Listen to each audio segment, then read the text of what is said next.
Halo, selamat datang. Kali ini kita akan mengupas tuntas persiapan ibadah haji 2026 untuk 221.000 jemaah dari Indonesia di tengah situasi geopolitik Timur Tengah yang, ya kita tahu sendiri, cukup kompleks. Oke, kita bakal bedah semuanya satu-satu ya. Pertama, kita lihat dulu persiapannya yang luar biasa itu. Terus, kita bahas tantangan terbesarnya apa sih? Nah, setelah itu, kita masuk ke skenario mitigasi dari pemerintah. Gimana caranya dana Anda tetap aman? Dan terakhir, kita tutup dengan prioritas utama yang nggak bisa diganggu-gugat. Kita mulai dari kabar baiknya dulu ya. Adanya Kementerian Haji dan Umroh yang baru ini ternyata benar-benar mendorong persiapan ke level yang belum pernah kita lihat sebelumnya. Bayangkan, di pertengahan Ramadan kemarin, 99% dari semua persiapan logistik dan administrasi itu sudah rampung. Luar biasa kan? Bahkan Menteri Haji sendiri sudah mengonfirmasi kesiapan ini.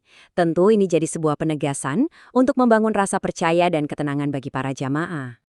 Nah, ini nih yang menarik, kemajuannya konkret banget. Dulu kan urusan visa itu sering bikin deg-degan di menit-menit terakhir ya kan? Sekarang masalah super penting ini udah beres berbulan-bulan sebelumnya. Artinya apa? Jamaah jadi lebih tenang, bisa fokus penuh ke persiapan ibadahnya. Oke, semua yang bisa dikontrol tampaknya sudah aman. Tapi sekarang fokusnya bergeser ke satu hal yang paling besar dan tidak bisa diprediksi, stabilitas di kawasan Timur Tengah itu sendiri. Pemerintah jelas nggak menutup mata soal ketegangan di Timur Tengah. Justru isu ini dijadikan variabel utama yang harus diantisipasi dan disiapkan rencana mitigasinya secara serius. Dan arahannya sudah sangat jelas dari tingkat tertinggi. Keselamatan dan keamanan jemaah adalah prioritas nomor 1. Jadi, semua keputusan yang diambil pasti akan berpegang pada prinsip ini. Lantas, gimana cara menerjemahkan prioritas tadi jadi sebuah rencana yang konkret? Nah, Kementerian sudah menyiapkan 3 skenario yang mungkin terjadi.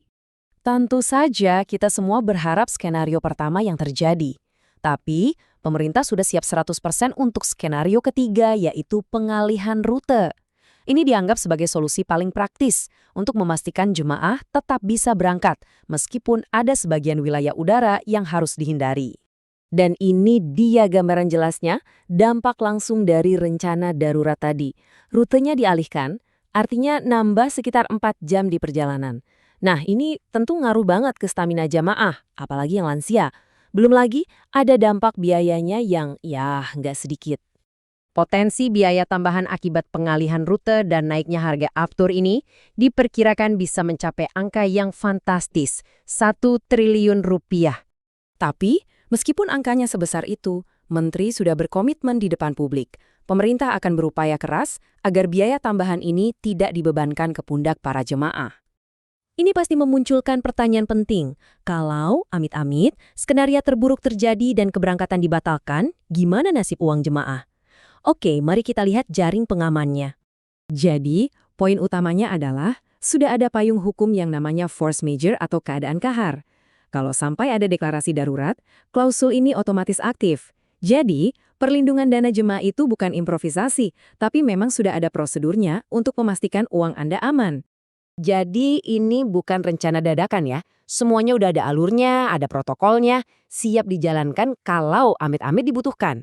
Begitu status darurat keluar, Kementerian Luar Negeri langsung kasih masukan diplomasi, intelijen kasih analisis keamanan, dan yang paling penting, BPKH memastikan semua dana itu siap dan bisa dikelola sesuai arahan. Selain urusan geopolitik dan penerbangan, fokus utamanya tetap pada kesejahteraan setiap jemaah selama berada di Tanah Suci, dalam kondisi apapun. Coba deh perhatikan detailnya. Ini bukan cuma mikirin gimana caranya sampai di sana, tapi juga gimana caranya meningkatkan pengalaman ibadah. Untuk jamaah haji khusus, misalnya, sudah disiapkan alternatif penerbangan langsung. Dan untuk jamaah lansia, yang paling rentan kalau perjalanan lebih lama, para staf pendukung akan dapat pelatihan ekstra untuk memberi bantuan prioritas. Jadi, kesimpulannya begini, persiapan sudah matang, rencana daruratnya solid, dan yang terpenting, keselamatan jemaah adalah harga mati. Dan kita tutup dengan pesan dari Pak Menteri, ini adalah ajakan agar para jemaah ikut berperan dengan fokus pada hal-hal yang bisa dikontrol, yaitu kesiapan fisik, mental, dan spiritual untuk menyambut panggilan ke Tanah Suci.